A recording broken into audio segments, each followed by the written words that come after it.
सभी साथियों को नमस्कार, जय हिंद। संकल्प परिवार में आप सभी का हार्दिक स्वागत है। और आज हम जिला दर्शन के अंतर्गत जयपुर के इतिहास की बात करेंगे, जिसमें कल हमने सवाई जय सिंह जी की बात की थी। सवाई जय सिंह जी से जयपुर का इतिहास प्रारंभ होता है।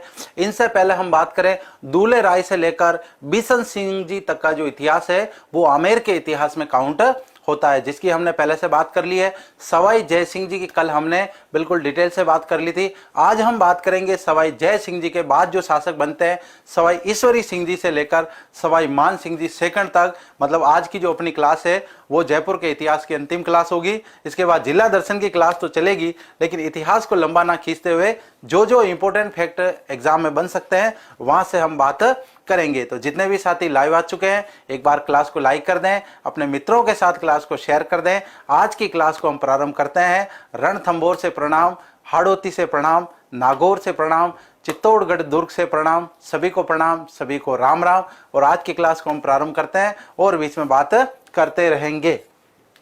तो आज सबसे पहले हम बात करते हैं, कल हमने बात की थी सवाई जय सिंह जी के बारे में। और उस समय मैंने आपको बताया था कि सवाई जय सिंह जी जो है देवबारी समझौते के अनुसार मेवाड़ी राजकुमारी चांद कंवर या चंद्र कुंवरी से विवाह करते हैं। और इस शर्त पर यह विवाह होता है कि उनसे होने वाली संतान जो है वो आने वाले समय में जयपुर की क्या बनेगी, शासक बनेगी, या जयपुर का उत्तराधिकारी जो है वो उस संतान को बनाना पड़ेगा। इसी के साथ हम बात करें, मारवाड़ के शासक अजीत सिंह जी थे। उन्होंने अपनी पुत्री सूरज कुंवर का विवाह भी जय सिंह जी के साथ किया था।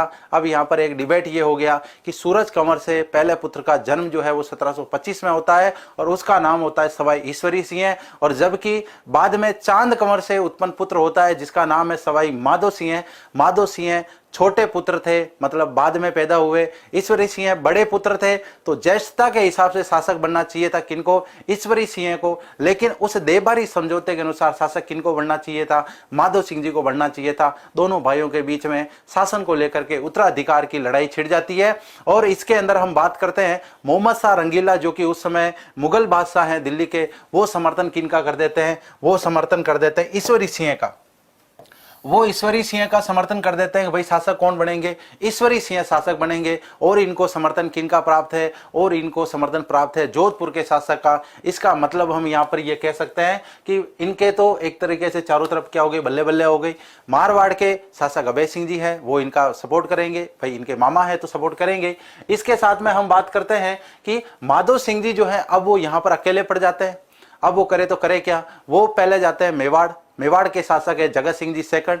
उनको ये बात समझाते हैं कि जब देवबारी समझौता हुआ था, समझौते में ये बात हुई थी, आप मुझे शासक बनाइए। तो अब मेवाड़ महाराणा जो है वो माधो सिंह जी का पक्ष लेंगे, और इधर मुगल बादशाह मोहम्मद शाह रंगीला और जोधपुर के शासक जो है वो साथ किनका देंगे, इधर ईश्वरी सिंह जी का साथ देंगे। और अब यहाँ पर उत्तराधिकार को लेकर क्या हो जाएगा, यहाँ पर युद्ध हो जाएगा। तो यहाँ पर हम बात करते हैं, इससे पहले इन दोनों से पहले हम बात करते हैं सवाई जय सिंह जी से संबंधित कि उससे संबंधित क्या क्या ये विवाद वाली बात थी।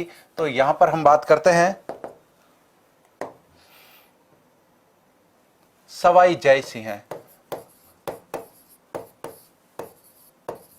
सवाई जय सिंह मतलब जय सिंह जी सेकंड। मिर्जा राजा जो थे वो जय सिंह जी फर्स्ट के नाम से शासक बनते हैं। अब इनका विवाह कहां पर हुआ था, दो इनके रानियां थी। दोनों रानियों में जो एक रानी थी जिसका नाम था सूरज कंवर, और दूसरी रानी का नाम क्या था, चांद कंवर। चांद कंवर या इसे चंद्र कंवरी भी कहा जाता है। चंद्र कुंवरी भी कहीं कहीं आपको इतिहास में देखने को मिलेगा। तो यहां पर सवाई जय सिंह जी की दो रानियां हैं, एक सूरज कंवर। सूरज कंवर किनकी पुत्री है, यह भी एग्जाम में पूछा जाता है। मारवाड़ शासक अजीत सिंह की पुत्री। अजीत सिंह की पुत्री। और इधर हम बात करते हैं कि यह किनकी पुत्री है, मेवाड़ राणा अमर सिंह सेकंड की पुत्री। अब यहां पर इनसे जो उत्पन्न पुत्र है उनको लेकर भी एग्जाम में पूछा जाता है। तो यहां पर हम बात करते हैं पुत्र। इनसे जो उत्पन्न पुत्र है जिनका नाम है ईश्वरी सिंह। ईश्वरी सिंह हैं और इनसे उत्पन्न जो पुत्र है उसका नाम है माधो सिंह।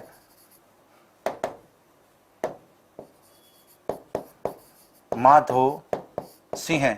तो ये माधो सिंह जी फर्स्ट हैं और ये ईश्वरी सिंह जी फर्स्ट है। ईश्वरी सिंह जी के नाम से बाद में कोई शासक नहीं बनता है। तो यहां तक हमने समझा कि ये माधो सिंह जी फर्स्ट है और ये ईश्वरी सिंह जी हैं। तो अब यहां पर जब उत्तराधिकार का मामला आएगा तब यहां पर हम बात करेंगे कि इनके शासक बनने का जो सपोर्ट है, एक प्रकार से कह सकते हैं कि स्वीकृति किसने दी थी। तो यहां पर हम बात करें इनके शासक बनने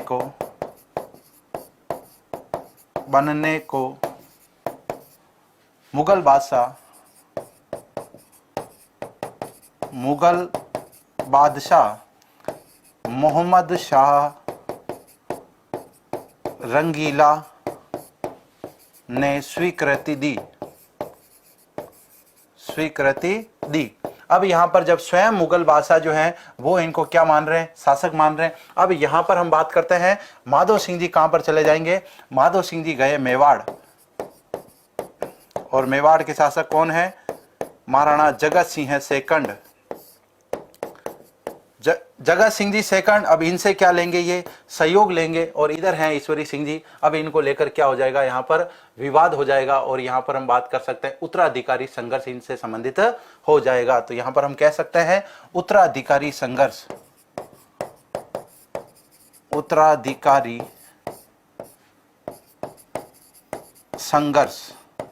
यहां पर इन दोनों के बीच में उत्तराधिकारी संघर्ष हो जाएंगे और उन्हीं का फायदा उठाएंगे कौन, मराठे इसका फायदा उठाएंगे। तो वापस हम पुनः रिपीट करते हैं, सवाई जय सिंह जी जो सेकंड है उनके दो रानियां थी, एक का नाम था सूरज कंवर, दूसरी का नाम था चांद कंवर जिसे चंद्र कुंवरी भी कहते हैं। सूरज कंवर से जो पुत्र उत्पन्न हुआ जिसका नाम था सवाई ईश्वरी सिंह और चांद कंवर से जो उत्पन्न पुत्र था उसका नाम था माधो सिंह। अब यहाँ पर शासक बनना चाहिए देवबारी समझौते के अनुसार शासक। तो यहां पर हम लिख सकते हैं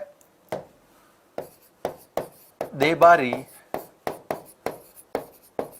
समझौते के अनुसार शासक। जबकि यहां पर हम बात करते हैं ज्येष्ठता के आधार पर शासक। ज्येष्ठता के आधार पर शासक। अब यहां पर ज्येष्ठता के आधार पर ईश्वरी सिंह जी को शासक बनना चाहिए क्योंकि ये सबसे बड़े हैं। तो यहां पर हम ये भी लिख सकते हैं बड़े पुत्र और यहां पर हम लिख सकते हैं छोटे पुत्र। यहां से कई बार एग्जाम में प्रश्न पूछ लिया जाता है।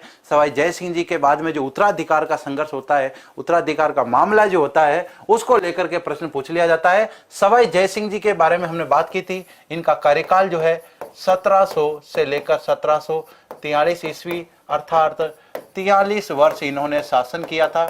अब इसके बाद में शासक कौन बन रहे हैं, ईश्वरी सिंह शासक बन रहे हैं, जिनके बारे में हम विस्तार से अभी बात करने वाले हैं। ज्येष्ठता के आधार पर इनको शासक बनना चाहिए। स्वयं मुगल बादशाह मोहम्मद शाह रंगीला इनको सपोर्ट कर रहे हैं, वो इनको स्वीकृति प्रदान कर रहे हैं कि भाई आप वास्तव में जयपुर के शासक हो।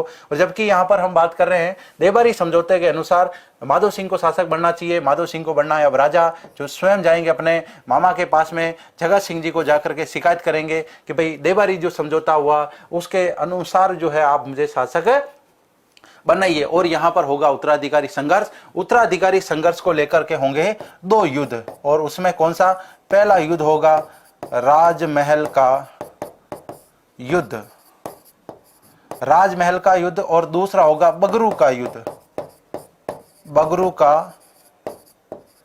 ये दोनों युद्ध होंगे उत्तराधिकारी संघर्ष को लेकर और इसमें सबसे ज्यादा हस्तक्षेप कौन करेंगे, मराठे करेंगे। तो हम वापस बात कर लेते हैं ईश्वरी सिंह जी के बारे में। ईश्वरी सिंह जी के बारे में क्या क्या इतिहास में है। तो सबसे पहले हम बात करते हैं सवाई जय सिंह के ज्येष्ठ पुत्र। माता का नाम क्या है इनका, माता। तो माता का नाम है इनका सूरज कंवर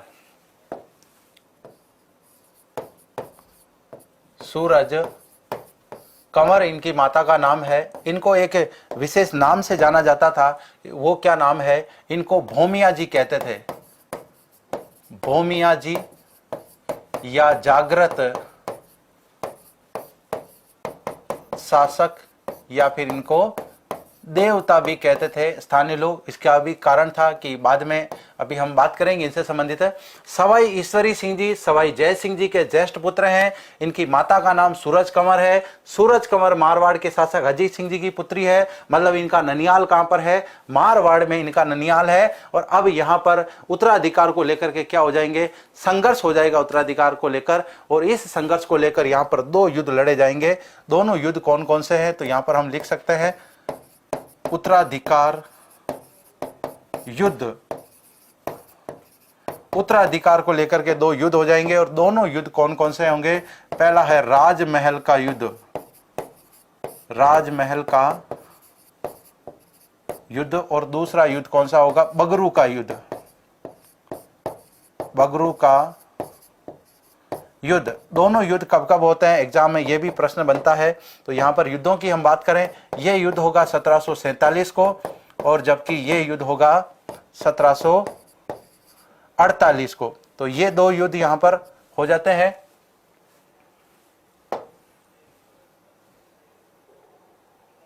अब यहां पर हम बात करते हैं राजमहल के युद्ध के संदर्भ में कि कौन किस किस के मध्य में यह युद्ध होता है। तो यहां पर बात करते हैं सवाई ईश्वरी सिंह। सवाई ईश्वरी सिंह ने माधो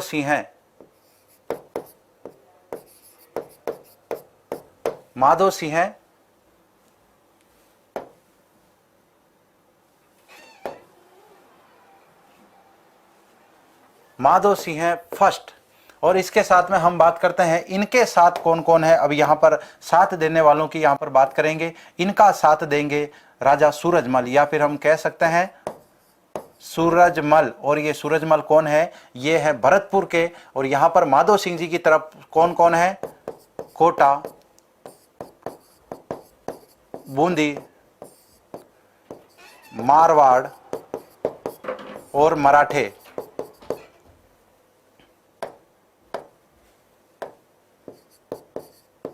अब यहां पर कोटा के कौन आएंगे? यहां पर दुर्जन साल जो है वो कोटा के हैं, वो इनका साथ देंगे। तो यहां पर हम बात करेंगे कोटा के कौन है?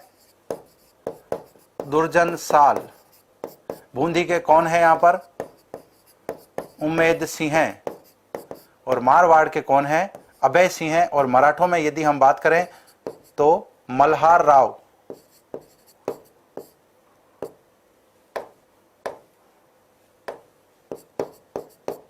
अब यहां पर जो है सबसे ज्यादा रोल कौन प्ले करेंगे? मराठे। लेकिन यहां पर इस युद्ध की हम बात करें, इस युद्ध में किनकी विजय हो जाएगी? इस युद्ध में विजय हो जाएगी सवाई ईश्वरी सिंह की। तो यहां पर हम बात कर सकते हैं सवाई ईश्वरी सिंह। सवाई ईश्वरी सिंह विजय। सवाई ईश्वरी सिंह इस युद्ध में विजय हो जाएंगे। दूसरा युद्ध होगा कौन सा? बगरू वाला युद्ध होगा। इस युद्ध के अंदर क्या कंडीशन हो जाएगी? इसमें हम बात करते हैं, इसमें ईश्वरी सिंह की हार हुई। इसमें ईश्वरी सिंह की क्या हो गई? हार हो गई। अब यहां पर उत्तराधिकार को लेकर दो युद्ध होते हैं बेसिकली, राजमहल का और बगरू का युद्ध। राजमहल के युद्ध में सवाई ईश्वरी सिंह है और इनका साथ देंगे यहां पर सूरजमल जाट। और इनके साथ में हम बात कर रहे हैं, इनके खिलाफ जो है माधो सिंह जी फर्स्ट। माधो सिंह जो इनके भाई हैं, इनके साथ उत्तराधिकार का युद्ध कर रहे हैं। कोटा, बूंदी, मारवाड़ और मराठे जो हैं वो सभी किनके साथ है? माधो सिंह जी के साथ। फिर भी इस युद्ध में क्या है? ये हार जाते हैं। और इस युद्ध में जीत किनकी हो जाती है? इनकी हो जाती है। लेकिन जब दूसरा बगरू का युद्ध होता है, इस युद्ध में हार किनकी हो जाती है? ईश्वरी सिंह की हो जाती है। और जबकि यहां पर बात करें जीत किनकी हो जाती है? माधो सिंह जी की जीत हो जाती है। तो यहां पर हम लिख सकते हैं जीत के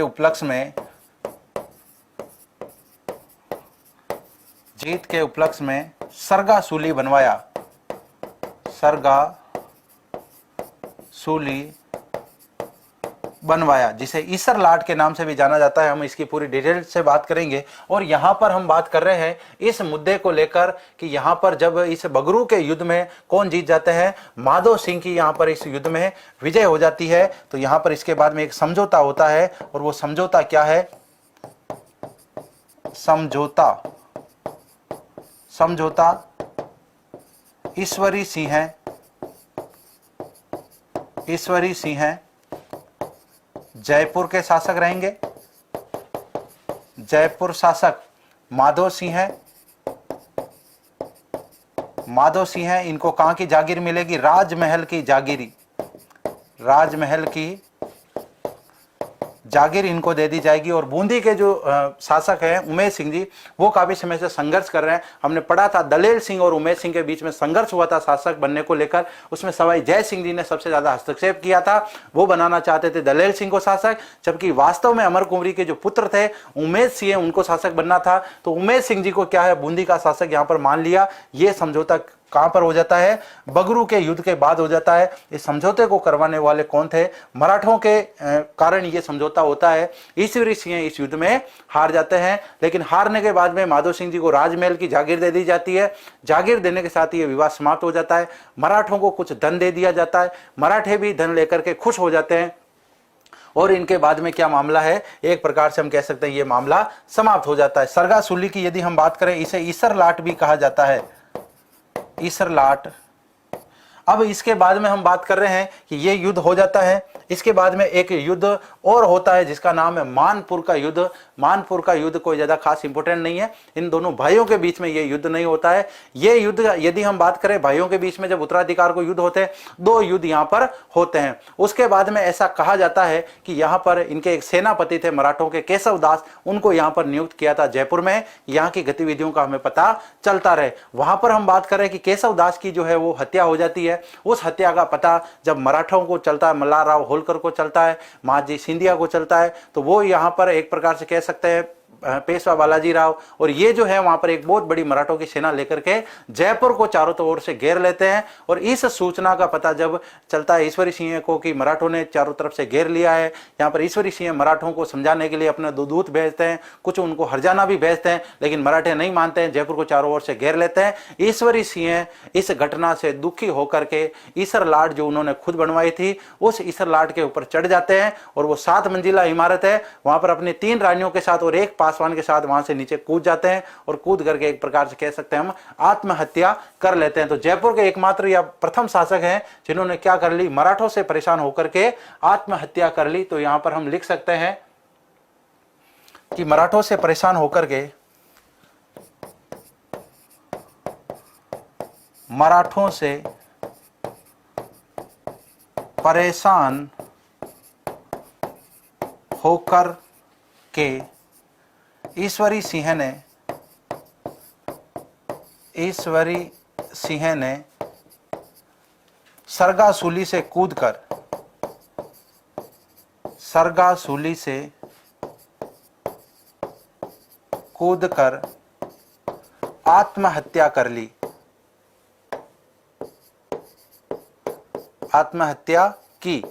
और यहां पर अपनी 3 रानियों और पासवान के साथ क्या आत्महत्या कर ली। जयपुर के एकमात्र या प्रथम शासक हम कह सकते हैं जिन्होंने मराठों से परेशान होकर के क्या कर ली, आत्महत्या कर ली। और जब इस घटना का पता इनके भाई माधो सिंह को चलता है, जो कि राजमहल के क्या है, जागीरदार हैं, क्योंकि वो शासक बनने चाहिए, सवाई जय सिंह के वो भी पुत्र हैं, ईश्वरी सिंह जी भी पुत्र हैं। तो वो वहां से कहाँ आ जाते हैं, वो आ जाते हैं यहाँ पर जयपुर में, और जयपुर में आकर के उनका राज्याभिषेक हो जाता है। अब हम ईश्वरी सिंह जी के बाद में किन की बात करने वाले हैं, इनके बाद हम बात करने वाले हैं सवाई माधो सिंह जी के।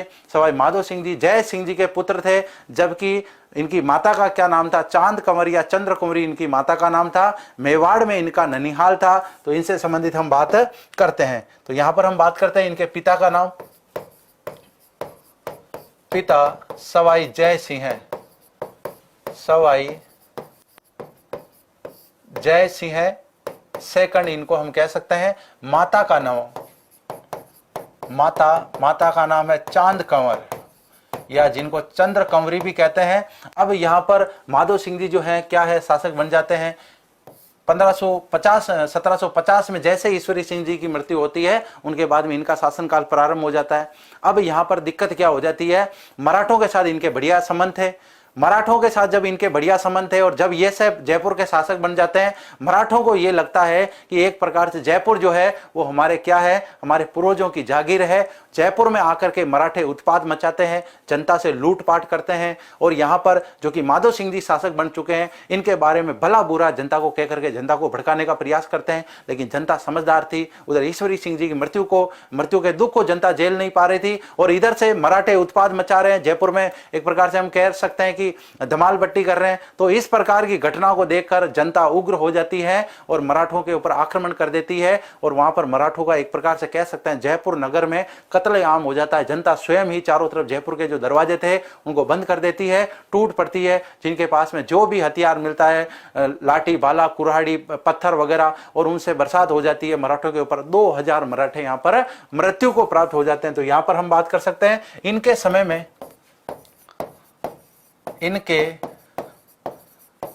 में जयपुर में मराठों का कत्लेआम हुआ।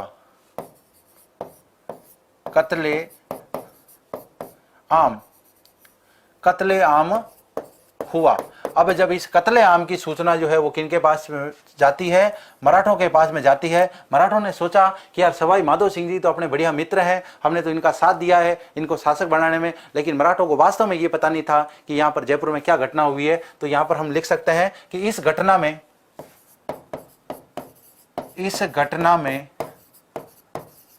2000 से अधिक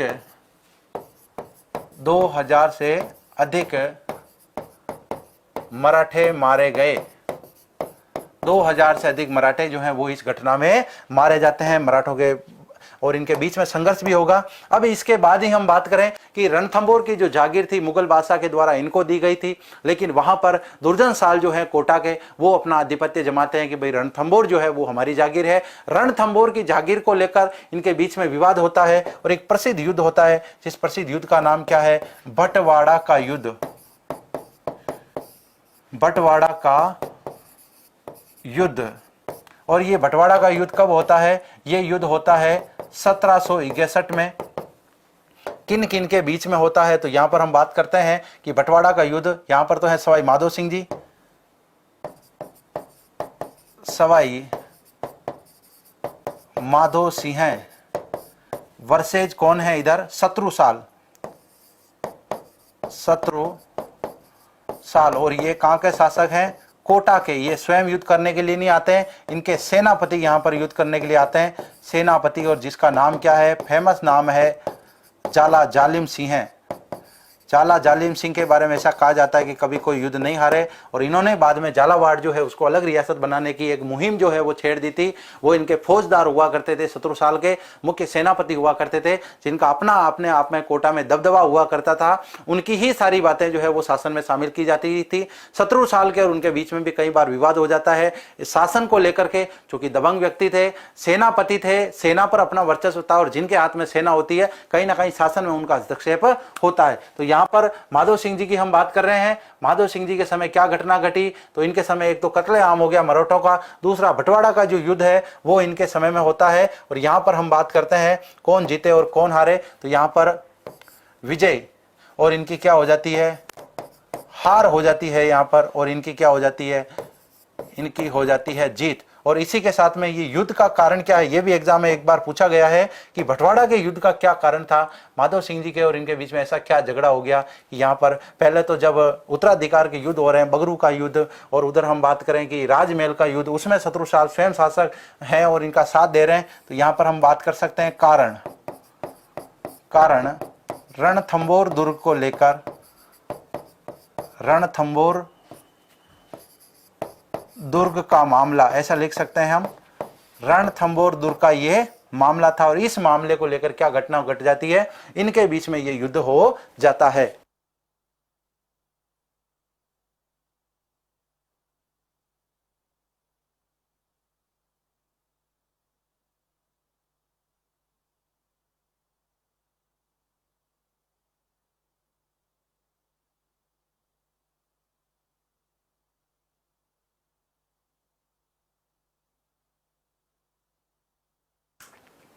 अब यहाँ पर हमने बात की बंटवाड़ा का युद्ध यहाँ पर हो जाता है। इसके बाद में एक युद्ध जो है वो भी बहुत ही इंपॉर्टेंट माना जाता है, और वो युद्ध कौन सा है, मावला मंडोली का युद्ध। तो यहाँ पर हम लिख सकते हैं मावला मंडोली का युद्ध। और ये युद्ध कब होता है? ये युद्ध होता है 1767 में। अब ये युद्ध किन किन के बीच में होता है? तो यहां पर हम लिख सकते हैं कि माधो सिंह ने जवाहर सिंह को पराजित कर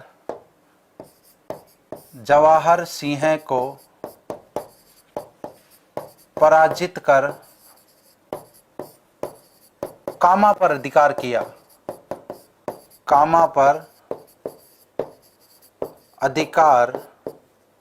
किया। ये कामा वही है जो भरतपुर में है। अब जवाहर सिंह जी को क्यों पराजित किया? जवाहर सिंह जी कौन है? जाट शासक है भरतपुर के, और ये वही जवाहर सिंह जी है जो दिल्ली के दरवाजे से वो अष्ट धातु के किवाड़ खोल करके लाते हैं और लोहागढ़ दुर्ग पर लगवाते हैं। लेकिन जवाहर सिंह जी की हम बात करें, महाराजा सूरजमल के ये पुत्र हुआ करते थे, और जब उत्तराधिकार के इनके बीच में युद्ध होता है, किनके बीच में? माधो सिंह जी और ईश्वरी सिंह जी के बीच में। तब यहां पर आप सभी को पता है कि ईश्वरी सिंह जी का साथ कौन देते हैं? सूरजमल जी साथ देते हैं। उस समय वो शासक नहीं होते हैं, लेकिन फिर भी वो वहां पर साथ देते हैं, और उन्हीं के पुत्र हैं जवाहर सिंह जी। माधो सिंह जी ने, जब यहां पर हम बात करें, पहली ये जो लड़ाई है ये हार गए। उसके बाद में इन्होंने सोचा कि यहाँ पर सूरजमल जी की मृत्यु के बाद में उनकी अस्थियों का विसर्जन करने के लिए जवाहर सिंह जी कहाँ आए हुए थे? पुष्कर में आए हुए थे। पुष्कर से जब वापस लौट रहे थे, पूरी निगरानी मुखबिरी की जा रही थी, भाई कहाँ कहाँ तक पहुंचे, क्या क्या घटना हुई। कामा के आसपास जवाहर सिंह जी को इनकी सेना के द्वारा घेर लिया जाता है, क्योंकि वो तो वहां पर अस्थियों का विसर्जन करने जा रहे थे, कोई युद्ध की लड़ाई के लिए जा नहीं रहे थे। उनकी संख्या वहां पर कम थी। यहाँ पर माधो सिंह जी की सेना की संख्या ज्यादा थी। कुछ इतिहासकार बताते हैं ये कोई लंबी चौड़ी लड़ाई नहीं थी, ये एक मुठभेड़ थी, लेकिन वास्तव में यह था कि माधो सिंह जी ने वहां पर कामा के आसपास इनको घेर लिया, जवाहर सिंह जी को, और वहां पर इनके ऊपर आक्रमण कर दिया और उनको पराजित कर दिया, और कामा की जागीर पर इन्होंने अधिकार कर लिया था। ये सारी घटनाएं जो है ये माधो सिंह जी के समय होती है। स्पेशली आपको सबसे ज्यादा कौन सा युद्ध? बंटवाड़ा का युद्ध याद रखना है। मावला मंडोली का जो युद्ध है इसे कामा का युद्ध भी कहते हैं। कामा का युद्ध भी है इसे कहा जाता है। यहां पर इनसे संबंधित दो बात एग्जाम में प्रश्न पूछा गया है कि कौन से जयपुर के शासक हैं जिनके समय मराठों का कत्लेआम हुआ था, या फिर बंटवाड़ा का युद्ध किनके समय हुआ था? तो कत्लेआम माधो सिंह जी के समय हुआ था। बंटवाड़ा का युद्ध है वो भी माधो सिंह जी के समय हुआ था। और शत्रुसाल कोटा के हैं, इनके जो फौजदार हैं झाला जालिम सिंह हैं, फौजदार या फिर इनको कह सकते हैं सेनापति, इनसे ये युद्ध हार जाते हैं। और इसके साथ ही जो ये रणथंबोर है ये किनके पास में रह जाता है? शत्रुसाल के पास में ये रह जाता है। इसके बाद में हम बात करते हैं सवाई पृथ्वी सिंह जी के बारे में। सवाई पृथ्वी सिंह जी जो है इनसे क्या क्या फैक्ट बन सकते हैं? तो यहां पर सवाई पृथ्वी सिंह जी से यदि हम बात करें, इनकी जहर मिला हुआ खाना खाने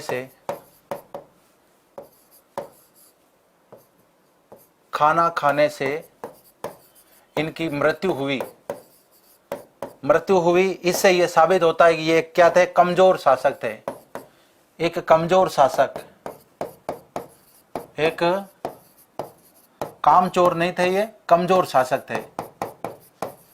अब यहां पर इनके शासनकाल में एक घटना क्या घट जाती है कि प्रताप सिंह नरूका ने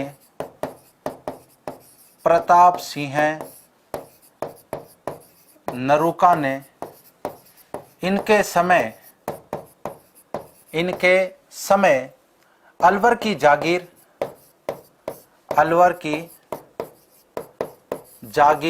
स्वतंत्र करवा ली। और ये घटना कब होती है? 1775 ईस्वी में। अब यहाँ पर हम अलवर के बारे में लिख सकते हैं। कछवा राजवंश की दूसरी रियासत, कछवा राजवंश की दूसरी रियासत जो है ये इस प्रकार से घोषित हो जाती है। तो यहाँ पर हम बात कर रहे हैं सवाई पृथ्वी सिंह जी के समय एक कमजोर शासक ये हुआ करते थे। खुद के इनके दरबारियों ने या फिर हम कह सकते हैं इनके अधीनस्थ जो थे वो जो इनसे नफरत करते थे, उन्होंने इनके खाने में जहर मिला दिया था। जहर खाने से इनकी क्या हो जाती है, मृत्यु हो जाती है। इतिहास में हम यहाँ पर बात करते हैं जयपुर के 3 शासक हुए हैं जिनकी जहर खाने से क्या हो गई, मृत्यु हो गई। मतलब ये खाना पूरी तरीके से टेस्ट नहीं करते थे कि भाई खाना जो है किसने बनाया, कैसे बनाया, क्या है, और इन्होंने क्या किया, सीधा खाना खा गए और खाने में क्या मिला दी, जहर मिला दी। तो यहां पर हम बात कर सकते हैं जयपुर के वे शासक जिनकी मृत्यु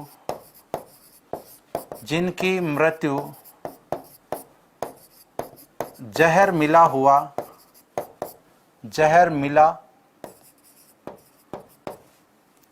खाना खाने से हुई, खाना खाने से।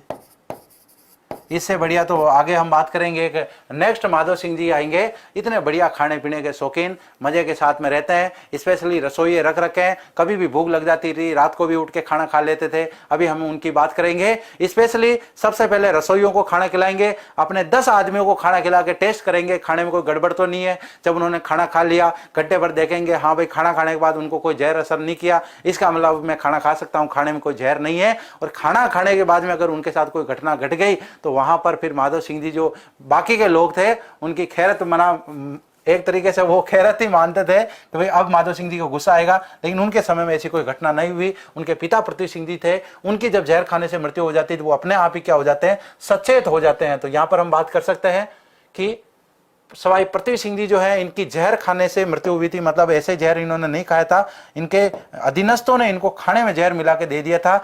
3 शासक थे जिनकी जहर खाने से मृत्यु हो गई थी। तो पहले शासक कौन है, मिर्जा राजा जय सिंह, मिर्जा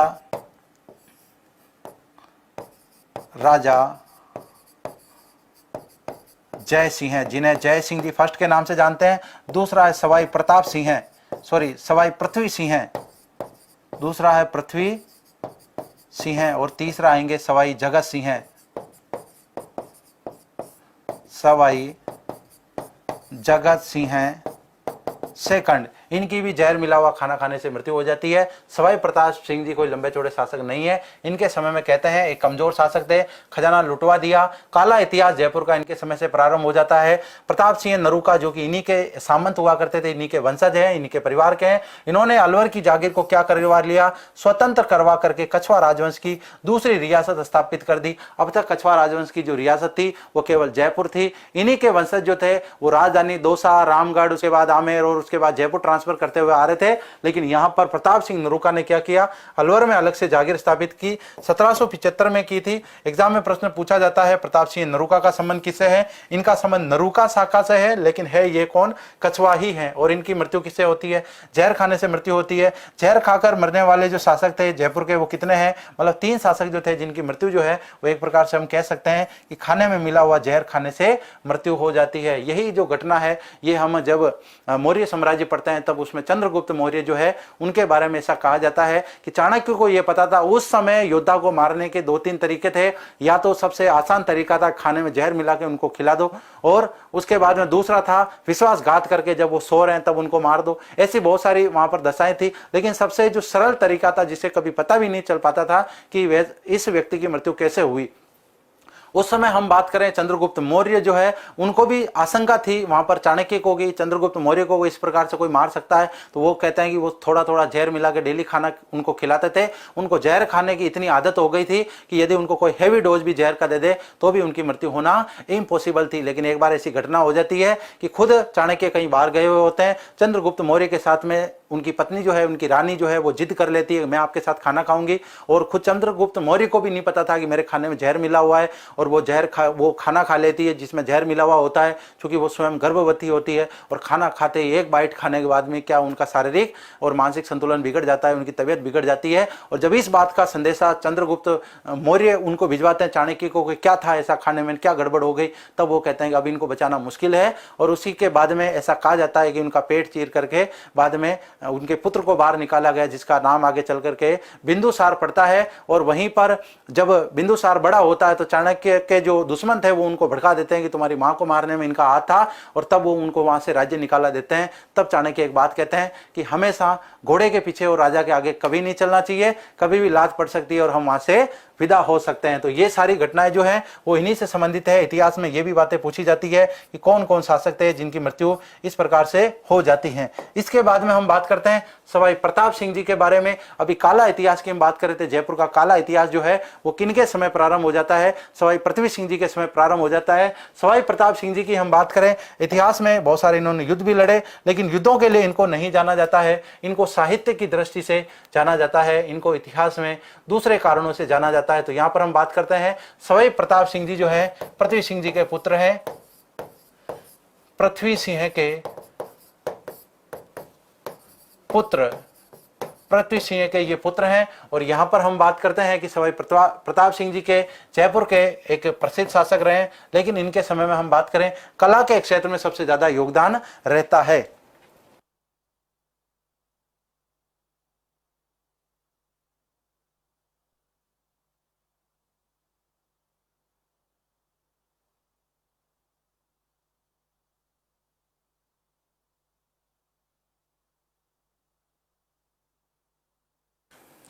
इनके समय में सबसे ज्यादा कला का योगदान रहता है। कौन कौन से निर्माण कार्य सवाई प्रताप सिंह जी के द्वारा करवाए जाते हैं? तो यहां पर हम बात कर सकते हैं, एक तो इन्होंने 1799 में हवा महल का निर्माण करवाया था, हवा महल बनवाया। इसके अलावा हम यहां पर बात कर सकते हैं, इनके संबंध में ब्रज निधि के नाम से काव्य रचना करते थे, ब्रज निधि के नाम से काव्य रचना करते थे। और इनके समय में एक युद्ध भी होता है जिस युद्ध का नाम है तुंगा का युद्ध। तुंगा का युद्ध जो है वो इनके समय होता है 1787 में ये युद्ध होता है। किन किन के बीच में ये युद्ध होता है? तो यहां पर हम बात करते हैं प्रताप सिंह वर्सेज महादजी सिंधिया, महादजी सिंधिया के बीच में ये युद्ध होता है। और इस युद्ध के अंदर हम बात करते हैं तुंगा के युद्ध में ये विजय हो जाते हैं। ये इनके समय में एक युद्ध होता है। ब्रज निधि के नाम से ये काव्य रचना करते थे और भी बहुत सारे इन्होंने निर्माण कार्य करवाए थे। और यहाँ पर सबसे इंपोर्टेंट यदि हम बात करें, गोविंद देव जी को जयपुर का वास्तविक शासक घोषित किया, जयपुर का वास्तविक शासक घोषित किया। इसके अलावा यहां पर हम बात करते हैं राधा गोविंद के भी बड़े भक्त थे ये। और यहाँ पर हम बात करें ब्रजनीति के नाम से काव्य रचना करते थे, हवा महल का इन्होंने निर्माण करवाया था। राजस्थान के जिला दर्शन में महलों के नाम से एक बहुत बड़ा टॉपिक हमने लिया है, एक पूरी क्लास होगी, उसमें हम हवा महल के बारे में बात करेंगे। तुंगा का युद्ध इनके समय में होता है और कोई खास इनके समय में बात नहीं होती है। ब्रजनिधि के नाम से काव्य रचना करते थे और संगीत के बड़े शौकीन थे ये, संगीत के शौकीन। इन्होंने एक संगीत सम्मेलन बुलाया था, संगीत सम्मेलन बुलाया और संगीत सम्मेलन में राधा गोविंद संगीत सार की इन्होंने रचना करवाई। राधा गोविंद संगीत सार की रचना इनके द्वारा की जाती है। और ये रचना करने वाले कौन है? इन्होंने संगीत का सम्मेलन बुलवाया, इसकी रचना करवाई। रचना करने वाले कौन है? देवर्षि ब्रजपाल भट्ट, देवर्षि ब्रजपाल भट्ट जो हैं वो इनके दरबारी विद्वान हैं। इसके अलावा हम बात कर सकते हैं कि तमाशा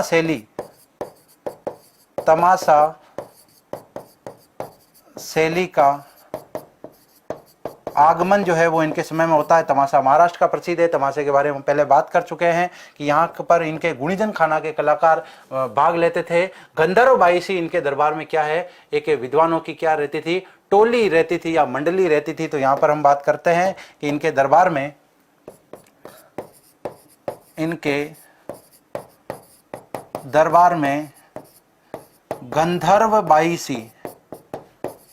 गंधर्व बाईसी नाम से विद्वानों की मंडली रहती थी। अब यहाँ पर इनके दरबार में विद्वानों की मंडली रहती है। विद्वानों के बड़े शौकीन थे। 22 नर्तक रखते थे, 22 संगीतकार रखते थे, 22 कवि रखते थे, 22 वास्तुकार रखते थे। अलग अलग विद्वानों को इन्होंने अपने दरबार में आश्रय दिया था। तमाशा शैली का इनके समय आगमन होता है। मूलतः महाराष्ट्र की शैली है। और गुणिजन खाना के जो कलाकार थे शुरुआत में इसमें भाग लेते थे। बाद में भट्ट परिवार जो है उनका एकाधिकार हो जाता है। भट्ट परिवार वर्तमान में इसको मंचन करता है। इनके दरबार में गंधर्व बाईसी रहती थी। राधा गोविंद संगीत सार की इन्होंने रचना की थी। स्वयं ब्रज निधि के नाम से भी काव्य रचना किया करते थे। यह भी है कि बहुत ही इंपॉर्टेंट है। स्वयं ब्रज निधि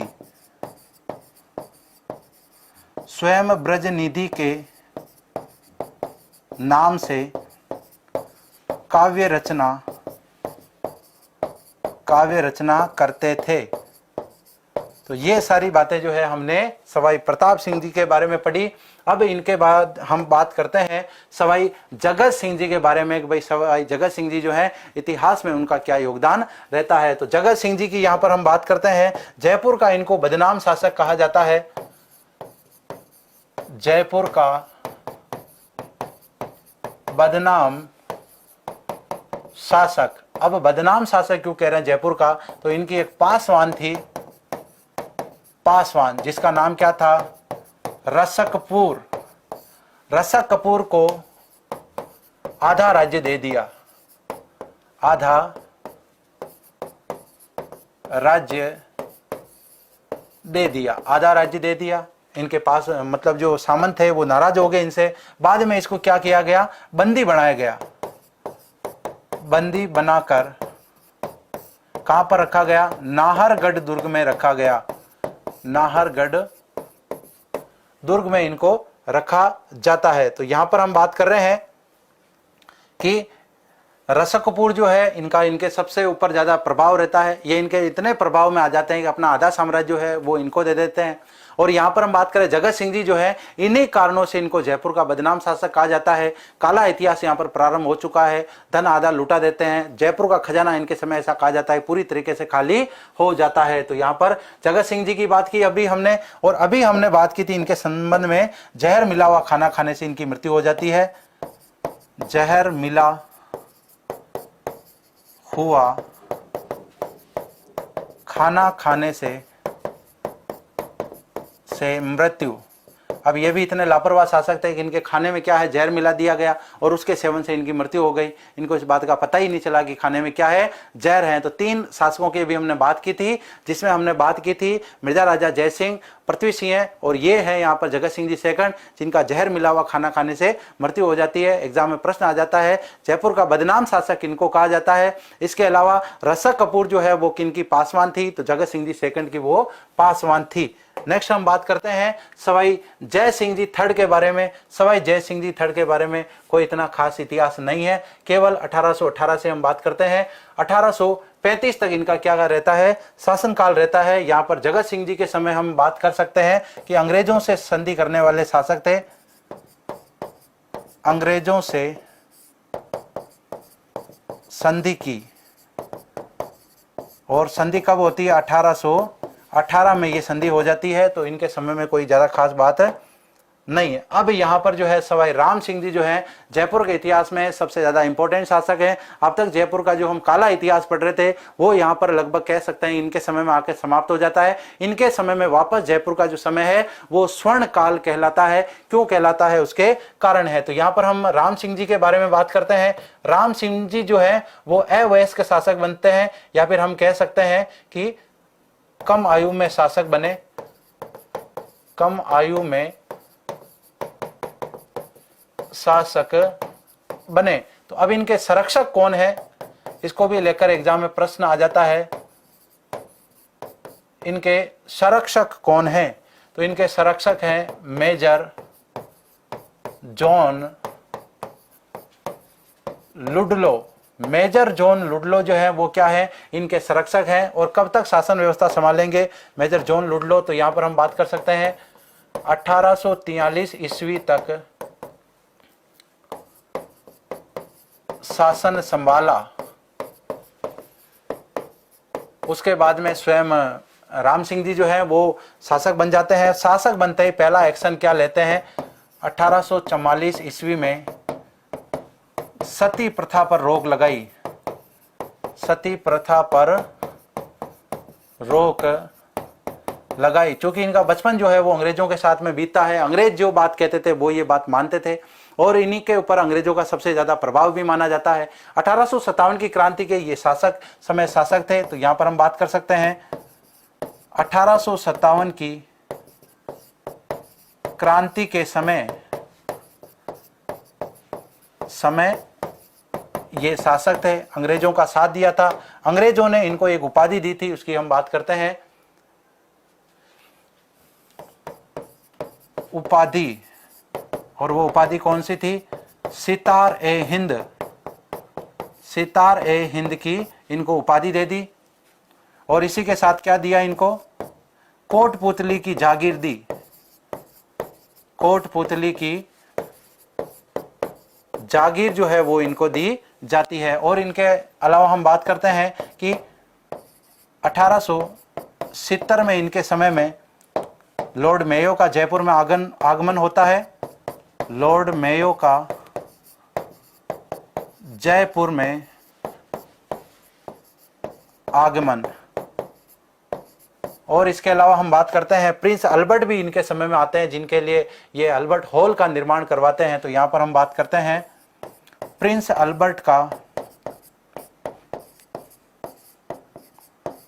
अल्बर्ट का इनके समय जयपुर आगमन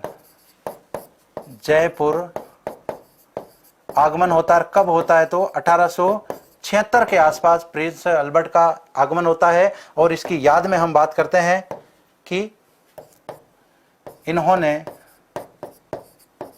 अल्बर्ट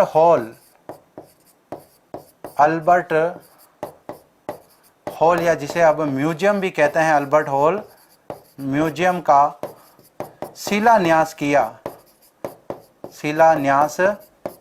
इनसे करवाया था। इसी के साथ में हम बात करते हैं कि जयपुर को इन्होंने गेरुआ रंग से रंगवाया था। यह भी एग्जाम में कई बार पूछ लिया जाता है कि जयपुर के कौन से शासक हैं जिन्होंने जयपुर को गेरुए रंग से रंगवाया था। तो यहां पर हम बात कर सकते हैं कि जयपुर को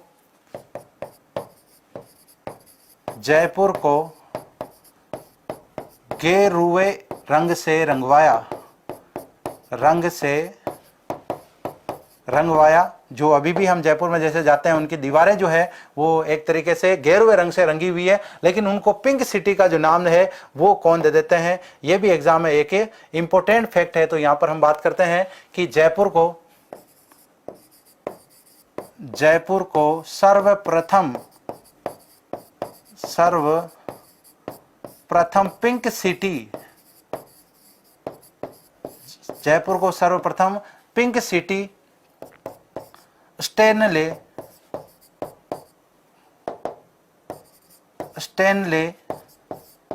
रीड ने कहा। और इनकी जो पुस्तक थी उसका नाम क्या था, the royal town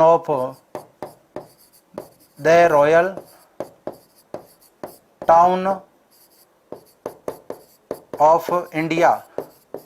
the royal town of India जो है वो इनकी एक प्रसिद्ध पुस्तक मानी जाती है। किनकी, स्टैनले रीड की मानी जाती है। और स्टैनले रीड ने उसी पुस्तक में ये कहा था कि जयपुर जो है वो क्या है, वो गेरुए रंग से नहीं, वो पिंक सिटी है। क्योंकि अंग्रेजों को गेरुआ रंग जो है वो समझ में नहीं आया, उनको ऐसा लगा कि ये तो क्या है, ये गुलाबी कलर है, अर्थात ये तो पिंक सिटी है। गेरुआ तो हम अपनी भाषा में इसको कहते हैं। इसके अलावा हम बात करते हैं यहाँ पर सवाई राम सिंह जी के समय में और क्या क्या परिवर्तन होते हैं। तो राम सिंह जी के समय में हम बात करते हैं ब्लू पोट्री का स्वर्ण काल इनके समय में कहा जाता है। ब्लू पोट्री का स्वर्ण काल जो है वो इनका समय माना जाता है। जयपुर चित्र शैली का भी स्वर्णकाल माना जाता है। जयपुर चित्र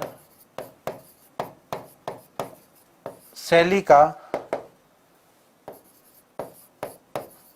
स्वर्णकाल, जयपुर चित्र शैली का स्वर्णकाल भी इनका समय माना जाता है। अभी हम प्रिंस अल्बर्ट हॉल की हम बात कर रहे थे, महाराजा स्कूल का इन्होंने निर्माण करवाया, महाराजा स्कूल का निर्माण करवाया था इन्होंने। इसके अलावा हम बात करते हैं रामबाग पैलेस का निर्माण करवाया, रामबाग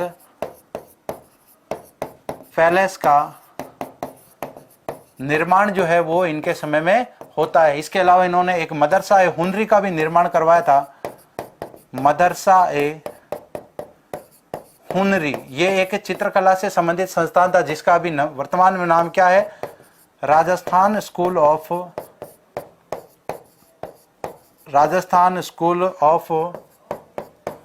आर्ट एंड क्राफ्ट जो है वो इसका अभी वर्तमान में नाम है। इसके अलावा इन्होंने जयपुर में चिड़ियाघर भी स्थापित करवाया, चिड़ियाघर बनवाया। और ये कब बनवाया था, इसको लेकर एग्जाम में सन भी पूछ लिया जाता है। 1876 ईस्वी में ये बनवाया था और राज्य का पहला ये चिड़ियाघर माना जाता है। तो यहां पर हम लिख सकते हैं राज्य का पहला चिड़ियाघर। इसके बाद में 2 साल बाद में उदयपुर में स्थापित होता है। इतने सारे काम जो है वो राम सिंह जी ने करवाए।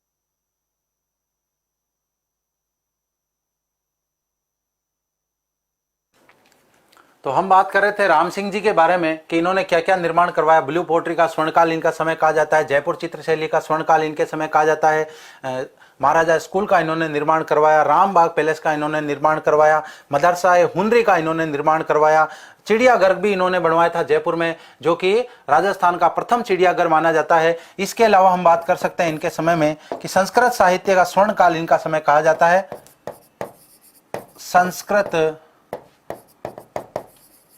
साहित्य का स्वर्ण काल इनका समय कहा जाता है। और इतने मतलब जनता के प्रति इतने हितैषी शासक थे कि ऊंट पर बैठकर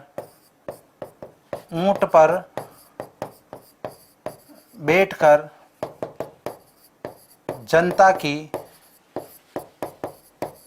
फरियाद या फिर हम कह सकते हैं कुशल क्षेम जानते थे।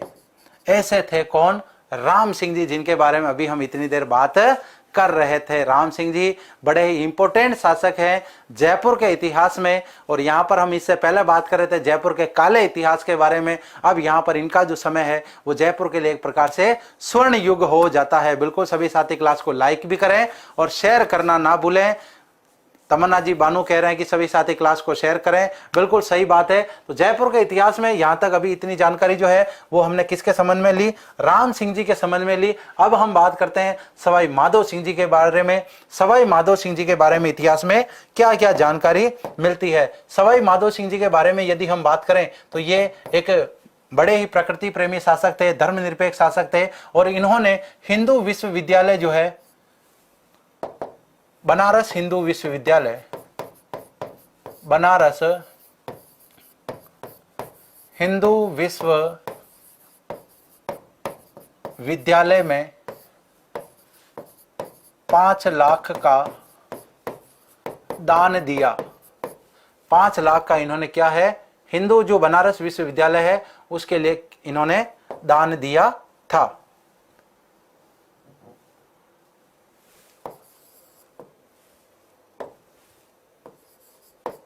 दान दिया था। और ये पेमेंट जो है ये इन्होंने किनको दिया था, तो यहाँ पर हम लिख सकते हैं मदन मोहन मालवीय को। मदन मोहन मालवीय को इन्होंने ये पैसे दिए थे। इसके अलावा हम यहाँ पर बात कर सकते हैं कि इनके समय में और क्या क्या घटनाएं यहाँ पर घट जाती है। तो यहाँ पर इनके समय में हम बात करें कि 1899 का छप्पनिया अकाल इनके समय पड़ा। तो इन्होंने जनता के लिए अकाल रात कार्य भी करवाए, अपने जो धन धान्य के भंडार थे वो जनता के लिए खोल दिए। जनता को कोई भूखे नहीं मरने देना चाहिए, क्योंकि ये राम सिंह जी के पुत्र थे। राम सिंह जी स्वयं एक दयालु शासक थे, जो कि ऊंट पर बैठ करके जनता की कुशल क्षेम पूछते थे, और वहीं पर वेश बदल बदल करके भी जनता का हालचाल पता करते थे कि मेरे राज्य में जनता क्या है, सुखी है या दुखी है। बिल्कुल मदन मोहन मालवीय जी जो है उनको 5 लाख दिए थे। ऐसा भी कहा जाता है कि सबसे ज्यादा जो आर्थिक सहायता है वो महाराजा गंगा सिंह जी ने दी थी, लेकिन उनके बारे में भी कहा जाता है कि उन्होंने 5 लाख दिए थे। लेकिन उन्होंने ये भी कहा था मदन मोहन मालवीय जी को कि बाद में भी और कोई जरूरत पड़ जाए तो आप बिंदास आकर के मेरे से ले सकते हैं। इसका मतलब यह है जिस प्रकार से जमनालाल बजाज की जो चेक बुक थी वो गांधी जी के पास रहती थी, इसी प्रकार से अपनी चेक बुक जो थी महाराजा गंगा सिंह जी ने किनको सौंप दी, मदन मोहन जी मालवीय को सौंप दी कि शिक्षा के क्षेत्र में आप एक अच्छा कार्य कर रहे हो, बिल्कुल आप जितना पेमेंट चाहिए ले जाइए, बिल्कुल कोई दिक्कत। इंग्लैंड गए थे, अभी वही तो बात करने वाले हैं इनसे संबंधित। इंग्लैंड कब गए थे अभी यहाँ पर हम बात करते हैं भाई। इंग्लैंड कब जाते हैं? 1902 को ये इंग्लैंड जाते हैं। 1902 को एडवर्ड सप्तम के राज्याभिषेक समारोह में लंदन गए। अब यहां पर एकमात्र ऐसे शासक हैं जो जीवन भर केवल गंगा जल का इन्होंने सेवन किया था। तो यहां पर हम लिख सकते हैं जीवन भर गंगा जल ही पिया।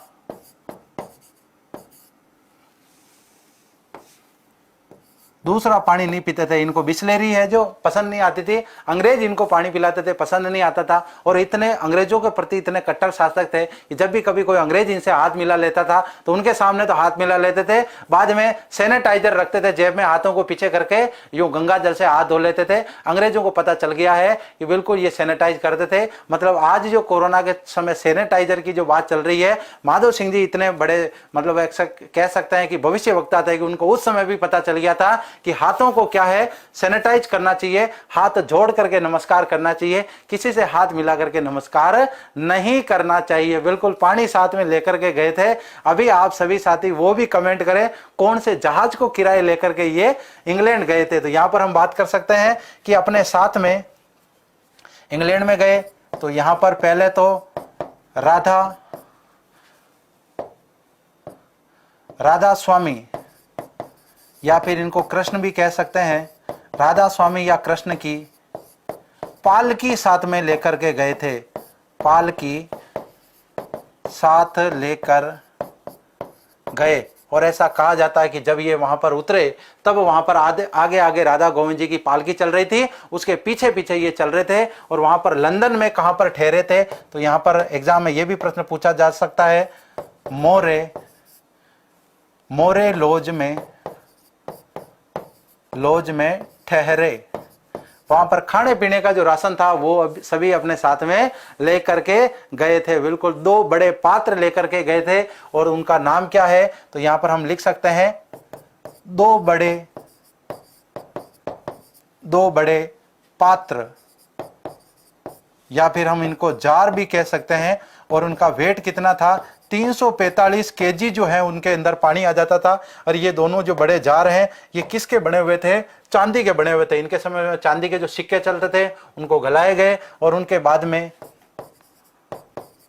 चांदी के पात्र अभी वर्तमान में भी ये सिटी पैलेस में पड़े हुए हैं। 2 बड़े जार थे, 345 प्लस 345 केजी। अब जब अंग्रेज इनसे हाथ मिलाते तो गंगा जल से हाथों को क्या कर लेते थे, सैनिटाइज कर लेते थे। और चांदी के 2 बड़े पात्र ले गए, कितने 345 केजी के। जीवन भर गंगा जल ही इन्होंने पिया था, तो वहां पर अंग्रेजों का पानी इनके काम आने वाला नहीं था। खाने पीने का जितना भी राशन रसद था सभी वहां पर साथ में लेकर के गए थे। अभी तक किसी साथी ने कमेंट नहीं किया है किस जहाज को किराए पर लेकर के माधव सिंह जी जो है वो इंग्लैंड में पहुंचते हैं। इंग्लैंड में ये एडवर्ड सप्तम के राज्याभिषेक समारोह में भाग लेते हैं, लेकिन वहां पर मोरे लॉज में ठहरते हैं। अंग्रेजों से थोड़ा कीप डिस्टेंस, दूरी बना करके ये उस समय रखने वाले व्यक्तित्व थे। 2 बड़े जार ले गए जिसमें गंगा जल भरा हुआ था और ये चांदी के पात्र थे। और यहां पर हम लिख सकते हैं जारों के बारे में क्या है इनके समय में।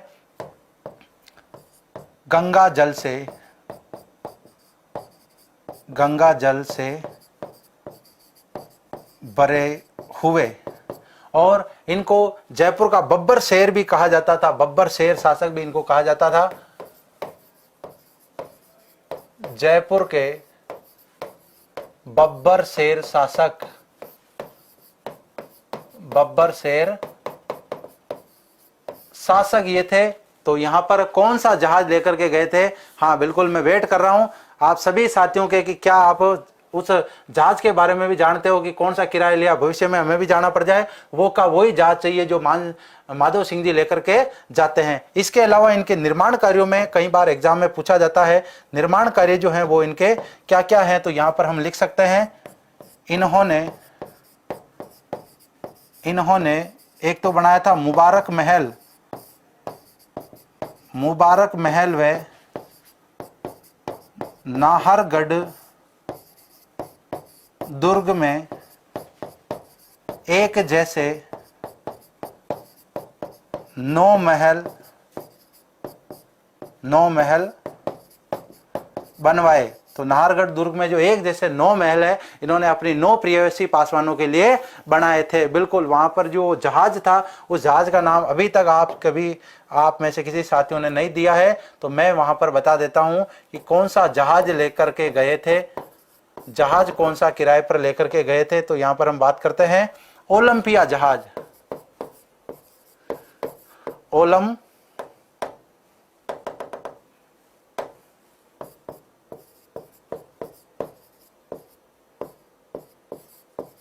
ओलंपिया जहाज जो है ये किराए पर लेकर के गए थे। 1909 में एडवर्ड सप्तम के राज्याभिषेक समारोह में इन्होंने भाग लिया था। मुबारक महल और एक जैसे जो 9 महल है नाहरगढ़ दुर्ग में वो इन्होंने बनाए थे। जयपुर का बब्बर शेर शासक इनको कहा जाता है। जीवन भर केवल गंगा जल पिया था, दूसरा पानी पीने में काम नहीं लेते थे। 9 पासवान प्रियसी जो थी इनकी, उनके लिए इन्होंने एक जैसे 9 महल बनाए। कैसे दिखते हैं 9 महल, हम महलों के टॉपिक में पूरी बात उनसे संबंधित करेंगे। तो यहां तक माधव सिंह जी के संबंध में हमने बात की। अब हम बात करते हैं सवाई मान सिंह जी के बारे में, जो कि अंतिम शासक थे। कहां के? जयपुर के अंतिम शासक थे। तो यहां पर हम बात कर सकते हैं जयपुर के अंतिम शासक, जयपुर के अंतिम शासक ये थे। इसके अलावा इनके संबंध में क्या कहा जाता है? पोलो के प्रसिद्ध खिलाड़ी, पोलो के प्रसिद्ध खिलाड़ी ये माने जाते थे।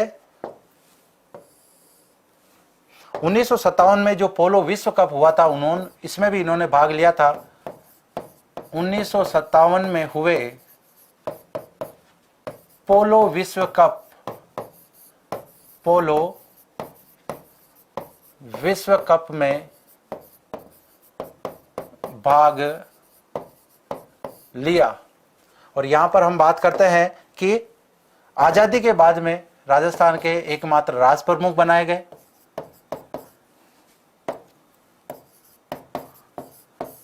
आजादी के बाद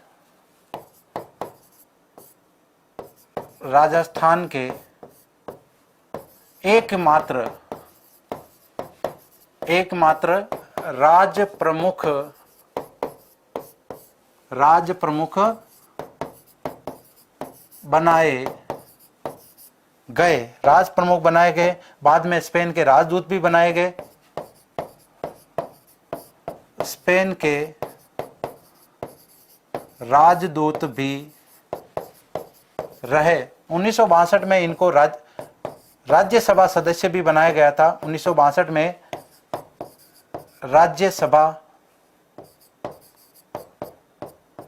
राज्यसभा सदस्य रहे।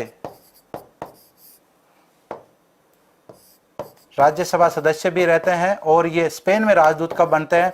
1965 में ये राज्यसभा सदस्य बनते हैं। पोलो के बड़े शौकीन थे और पोलो का इनको ये फायदा हुआ कि जब ये यहाँ पर इंग्लैंड में क्या है पोलो खेलने के लिए जाते हैं, तब यहाँ पर हम कह सकते हैं कि पोलो जब ये खेलने वहां पर गए तब वहां पर कूच बिहार की राजकुमारी गायत्री देवी से इनकी मुलाकात हो गई थी और बाद में उनसे विवाह कर लिया था। इनके टोटल 3 रानियां थी, लेकिन सबसे ज्यादा जो है वो गायत्री देवी के बारे में एग्जाम में प्रश्न पूछा जाता है। तो यहां पर हम बात करते हैं रानी गायत्री देवी। इनकी मुलाकात कहाँ हुई थी? इनका जन्म लंदन में हुआ था, वहीं पर इनकी शिक्षा दीक्षा हुई थी और ये कूच बिहार की राजकुमारी थी। तो यहाँ पर हम लिख सकते हैं कूच बिहार की राजकुमारी, कूच बिहार की राजकुमारी। और ये कूच बिहार कहाँ पर पड़ता है? पश्चिमी बंगाल के अंदर ये कूच बिहार पड़ता है अभी वर्तमान में। तो यहाँ पर गायत्री देवी जो है इनके संबंध में क्या एग्जाम में प्रश्न पूछा जाता है तो वो भी इंपॉर्टेंट है। तो यहाँ पर हम बात कर सकते हैं इनके संबंध में कि राजस्थान की प्रथम महिला लोकसभा सदस्य जो है रहने का इनको सौभाग्य प्राप्त होता है। तो यहाँ पर हम बात करते हैं राजस्थान की प्रथम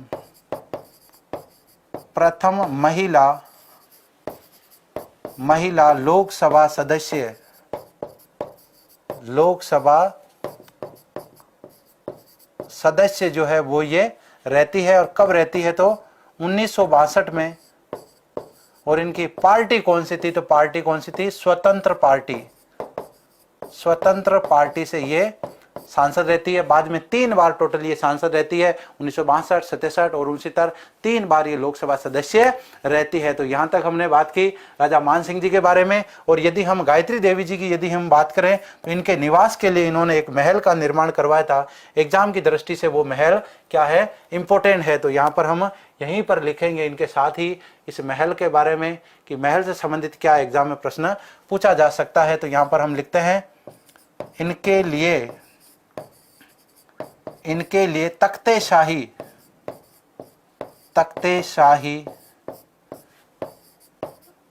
महल बनवाए। और ये महल कहाँ पर है? राजस्थान यूनिवर्सिटी के पास है। और ये महल कहाँ पर है? तो मोती डूंगरी के पास है। मोती डूंगरी जो है वो कहाँ पर है? जयपुर में है। यहीं पर प्रसिद्ध गणेश जी का मंदिर भी स्थित है। मोती डूंगरी पर बने महल जो हैं उन्हें तख्तेशाही महल कहा जाता है। महारानी गायत्री देवी के रहने के लिए मान सिंह जी ने बनाया था। मोती मंगरी उदयपुर में है, फतेह सागर झील के निकट है। वहीं पर उस पर जापानी रॉक गार्डन है। महाराणा प्रताप का जो स्मारक है या फिर हम कह सकते हैं कि महाराणा प्रताप की चेतक पर सवार जो प्रतिमा है वो वहां पर स्थापित है। तो इसी के साथ में हमने मान सिंह जी की बात की थी। राजस्थान के एकमात्र राज प्रमुख रहते हैं। एकीकरण के समय ये जयपुर के शासक थे, आजादी के समय ये जयपुर के शासक थे। और यहाँ पर इन्होंने बहुत सारे कार्य भी किए। पोलो के बड़े शौकीन थे, पोलो के बड़े अच्छे खिलाड़ी थे। और पोलो का ही फायदा क्या मिल गया इनको? गायत्री देवी जी से इनकी मुलाकात इंग्लैंड में होती है पोलो खेलते वक्त। और वहीं पर मुलाकात के बाद ये इनसे विवाह करते हैं। और बाद में इनकी सारी बात जो थी वो अभी हमने बता दी। बिल्कुल सवाई मानसिंह स्टेडियम इनके समय बना। हवाई जहाज उड़ाने के भी शौकीन थे। सांगानेर एयरपोर्ट जो है वो भी इन्हीं की देन है। तो आधुनिक भारत में इनका सबसे ज्यादा योगदान रहता है। तो इस प्रकार से हम कह सकते हैं कि इनके बारे में बहुत सारी जानकारी जो है वो हम अलग अलग स्थानों पर पढ़ते हैं। आज की क्लास अपने यहीं पर समाप्त करते हैं। आज की क्लास में हमने बात की थी ईश्वरी सिंह जी से लेकर मान सिंह जी तक की जो भी जानकारी थी। इसमें हमने जयपुर के इतिहास में तीसरे पार्ट को पढ़ा। बहुत ही इंपॉर्टेंट जानकारी जो थी वो आज हमने ली थी। कल हम बात करेंगे सांबर के चौहानों के बारे में। सांबर जो है वो भी जयपुर में पड़ता है। वहां के चौहानों का जो साम्राज्य है वहां से प्रारंभ होता है। तो कल हम सांबर के चौहानों की बात करने वाले हैं। आज हमने बात की थी जयपुर के इतिहास के तीसरे पार्ट के लिए। जितना भी साथी क्लास को लाइक देख रहे हैं उनको सभी साथियों को क्लास को लाइक करना है, अपने मित्रों के साथ क्लास को शेयर करना है, यूट्यूब चैनल को सब्सक्राइब करना है, टेलीग्राम से जुड़ना है। मिलते हैं कल एक नई क्लास में जयपुर जिला दर्शन के लिए। तब तक आप मुझे अनुमति दीजिए। जय हिंद, जय भारत।